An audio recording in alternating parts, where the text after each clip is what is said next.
Pada kesempatan topik 10 kali ini kita akan belajar mengenai regresi linear berganda, di mana ini merupakan kelanjutan dari regresi sederhana. Jadi di topik kali ini kita akan bahas 3 subtopik. Yang pertama adalah apa sih itu regresi linear berganda. Kemudian di subtopik kedua nantinya kita akan bahas terkait langkah-langkah pada regresi linear berganda, yaitu meliputi uji asumsi klasik. Dan yang ketiga adalah kita akan belajar memahami bagaimana sih kita akan melakukan uji hipotesis pada regresi linear berganda. Oke, kita akan masuk ke dalam pemahaman terkait dengan apa sih itu regresi linear berganda. Regresi linear berganda adalah suatu metode yang kita gunakan untuk melakukan peramalan, di mana kita akan menggunakan data-data dari variabel independen untuk nantinya kita akan mencari tahu atau mengetahui hasil dari pengaruh variabel independen terhadap variabel dependen. Jadi sekali lagi bahwa regresi linear berganda ini akan melibatkan, yaitu kata kuncinya adalah variabel independen dan variabel dependen. Nah, untuk prosesnya sendiri sebenarnya sama dengan regresi sederhana. Jadi pada regresi linear berganda nantinya kita akan memulainya dengan menentukan variabel independennya dan juga variabel dependennya. Nah, setelah kita menentukan variabel independen dan juga variabel dependennya, nantinya kita akan melanjutkan pada bagaimana kita mencari tahu pemahaman terkait pengaruh dari variabel independen terhadap variabel dependen berdasarkan teori yang ada. Nah, setelahnya kita akan melanjutkan dengan pembentukan dari hipotesis penelitian yang dilanjutkan dengan model dari regresi dan yang akan dilanjutkan dengan pembentukan hipotesis statistika, dan selanjutnya akan masuk ke dalam bagaimana kita mengoperasikan dari regresi linear berganda melalui software, yaitu di sini kita bisa menggunakan software berupa SPSS atau eViews. Nah, pertama-tama kita akan bahas terlebih dahulu pada bagaimana kita membentuk teori dari pengaruh antara variabel independen terhadap variabel dependen.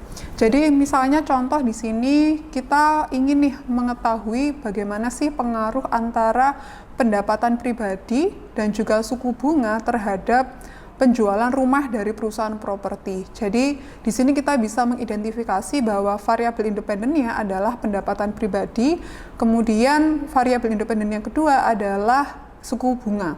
Nah, sedangkan variabel dependennya di sini adalah jumlah rumah yang terjual atau penjualan rumah oleh perusahaan properti. Jadi nantinya lewat dari pemahaman berdasarkan argumentasi yang ada, misalnya seperti ini.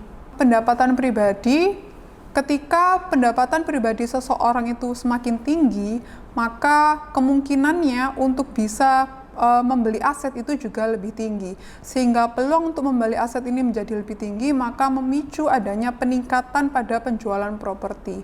Dan misalnya lagi kita mencoba untuk menganalisis di bagian suku bunga. Jadi misalnya semakin tinggi suku bunga kredit, maka yang akan terjadi adalah ini akan menghasilkan biaya kredit yang lebih tinggi bagi seseorang.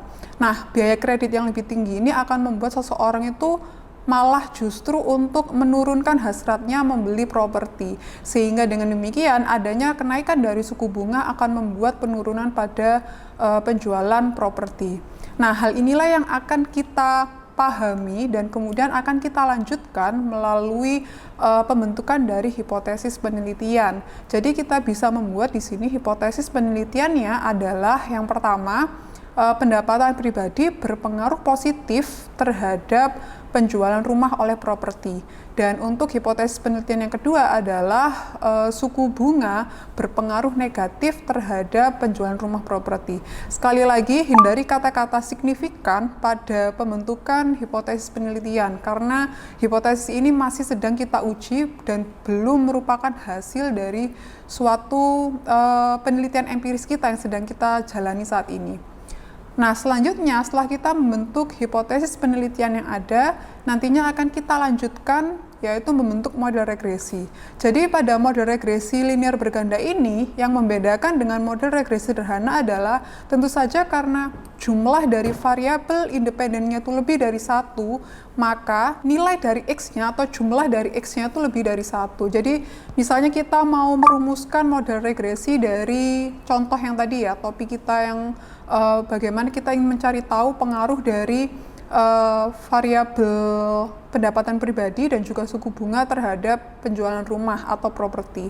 Jadi kita bisa merumuskan model regresinya seperti ini.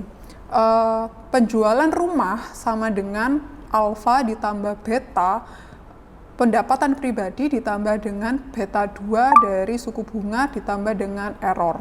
Nah, selanjutnya kita akan melanjutkan pada hipotesis statistik, di mana nantinya kita akan bisa membuat hipotesis statistiknya berupa, yaitu untuk hipotesis statistik yang pertama berarti H0-nya adalah dia adalah kebalikan dari H1. Jadi akan lebih mudah ketika seseorang itu akan membentuk H1-nya terlebih dahulu.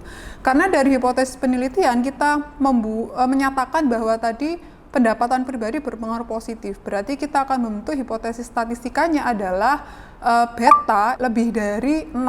Sedangkan untuk H0-nya adalah beta kurang dari sama dengan 0. Jadi yang perlu diingat adalah H0 itu kebalikannya dari H1. Sehingga lambang yang sudah dipakai pada H1, sisa lambang lainnya akan dipakai pada H0. Jadi contohnya tadi kalau yang di H1 itu positif, maka untuk H0-nya adalah kurang dari sama dengan 0.